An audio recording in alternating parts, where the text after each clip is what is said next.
Plus, it was supposed to be secret, but we have the document that may have led to the sudden departure of the state official in charge of billions of dollars.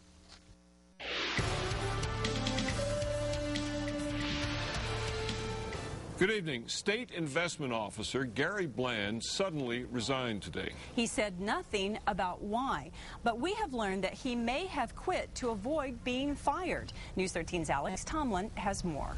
Diane, Bland has been a lightning rod for criticism in recent months. His resignation comes in the middle of a federal pay-to-play investigation. In the process of handing over records to federal investigators, members of the State Investment Council started to suspect something fishy. Yesterday, a council subcommittee drafted a letter meant for the full council, which Governor Richardson chairs. We obtained that secret letter signed by Patrick Lyons, Andrew Davis, Peter Frank, and Stephen Feinberg. They spell out 4 points. The first, they had no confidence in Bland. The second, they didn't want Bland making any more decisions on how to invest state money. In their third point, they asked the governor to look into whether Bland should be fired.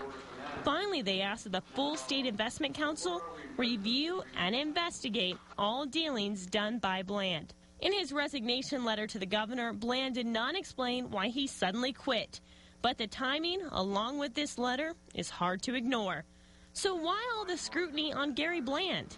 Well, his office is under a federal investigation as part of a wide-reaching probe into a pay-to-play scheme. 2 weeks ago, investment advisor Saul Meyer pleaded guilty in New York State to a kickback scheme involving pension funds there.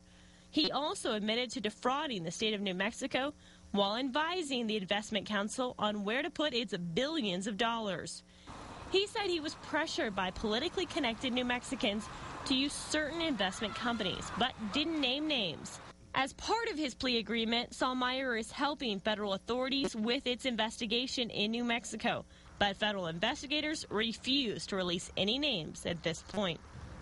We tried to speak with the 4 subcommittee members, but could not reach them for comment. Diane, back to you. All right, thank you, Alex. Now, we also reached out to the governor for his response. His people have not returned our calls.